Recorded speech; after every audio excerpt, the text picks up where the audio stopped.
Let's start with that. Just kind of a general, when you're looking at this, your strengths are played against you almost as your weaknesses. You know, when people know what you're capable of, you may be very well equipped for survival, but you're also very well equipped to beat them. I mean, it's kind of a weird balance that you have to.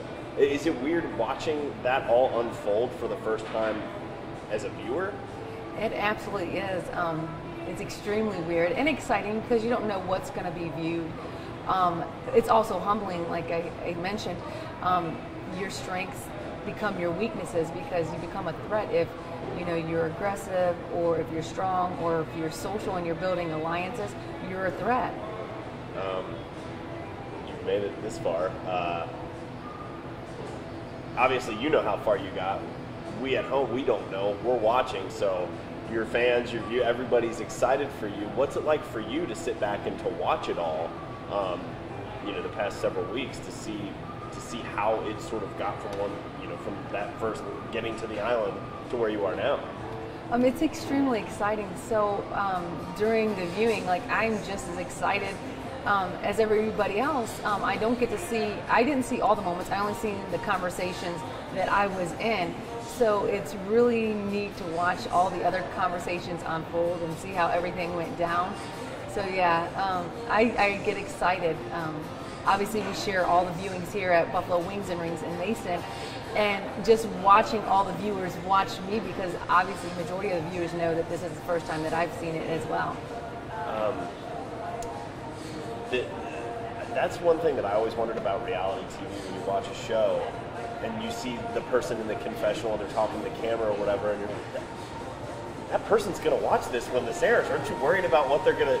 Have there been moments where you're watching, you're like, oh man, I can't believe that person said that, or I can't believe this was going on that I didn't know about while I was off doing something else. That's where they were and that's what they were talking about. Has there been any moments like that for you when you're watching? Yes, there's been many moments. Obviously, when I was on the hot seat and almost got voted off by Morgan, I had no idea they were plotting against me. But in retrospect, I'm fine. I'm still there. But yeah, you have no idea.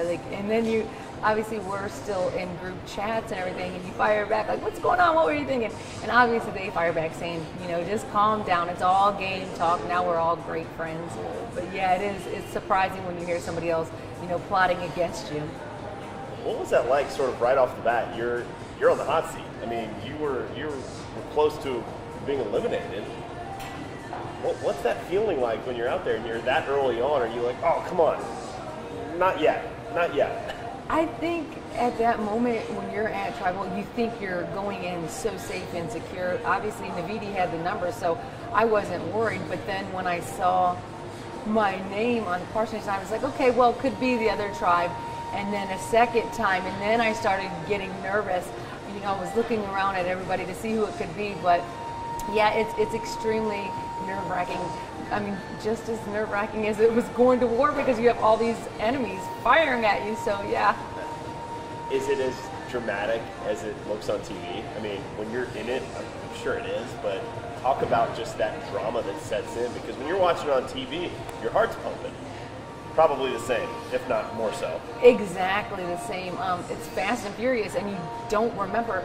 You're sitting at Tribal for several hours, obviously getting prepared and doing all the background stuff, but once you get to that moment and then you get back to camp, that specific instant, I had to decompress. I was so shocked and couldn't even wrap my head around it, like what just happened there. So yeah, I think the viewers, I'm just like the viewers, they go home and like, oh my God, she almost got voted off. And that's what I think.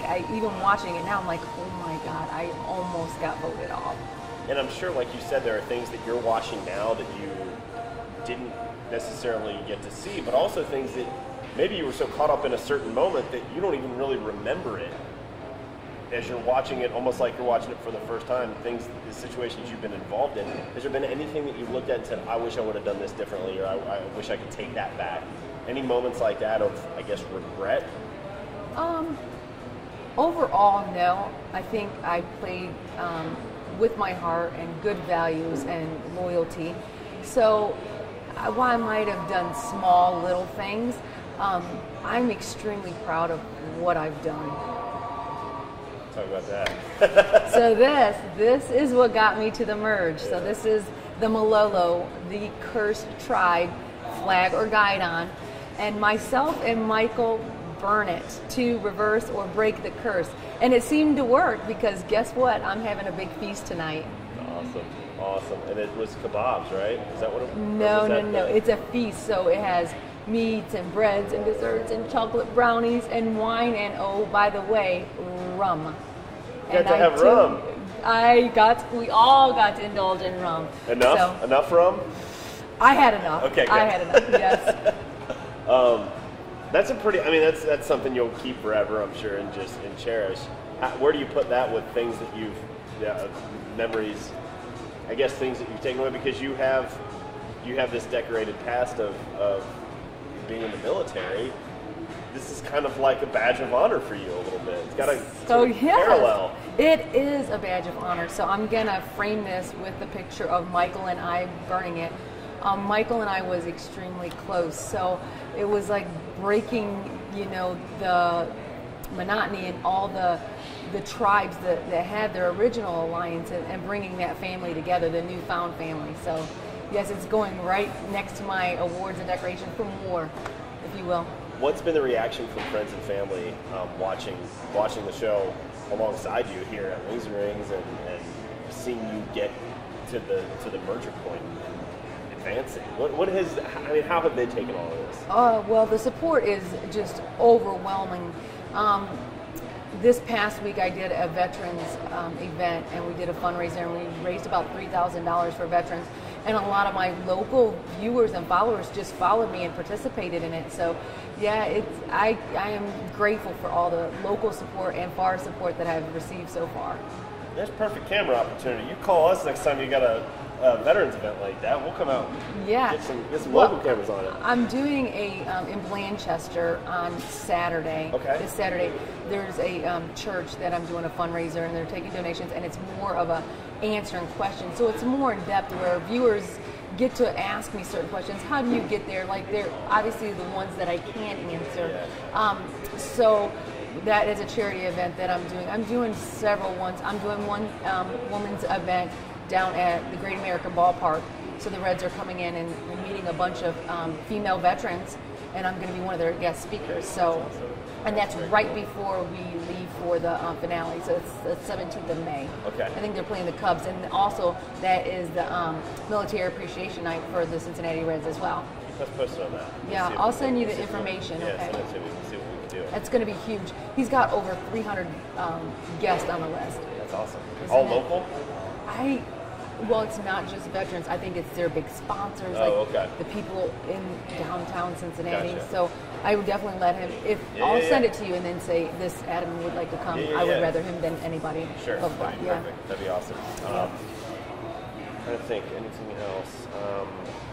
I guess what can we expect coming up? More fireworks? I mean, more drama.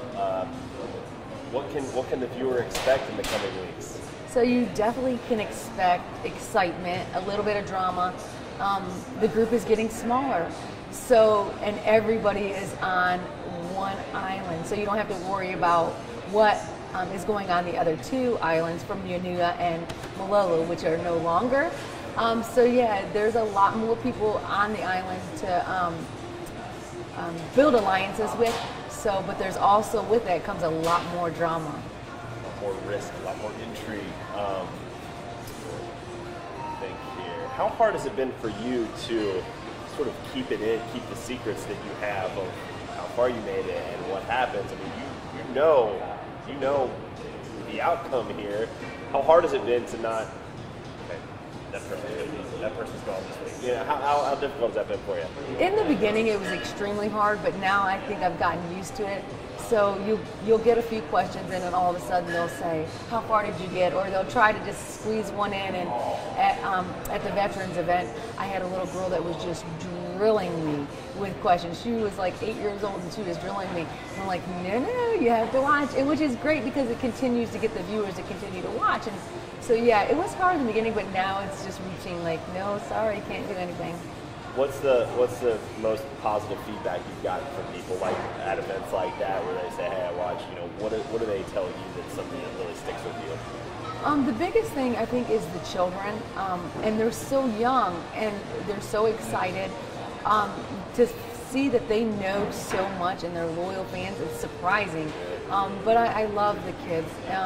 Again, and I hate to repeat this, but at the veterans event, I met a 100-year-old vet. He was 100 years old. He had just turned it like the Monday prior to, and he says, Angela, I knew everything was sharp as a whip. Angela, I've watched every episode, and it's so nice to see somebody like me on there. And I'm like, geez, I'm nothing like you.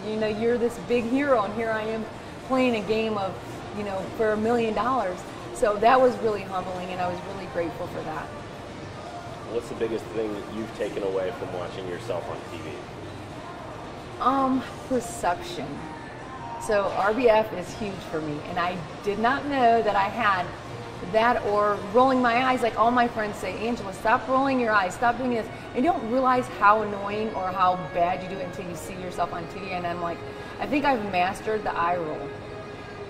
For the folks watching at home that don't know what RBF is,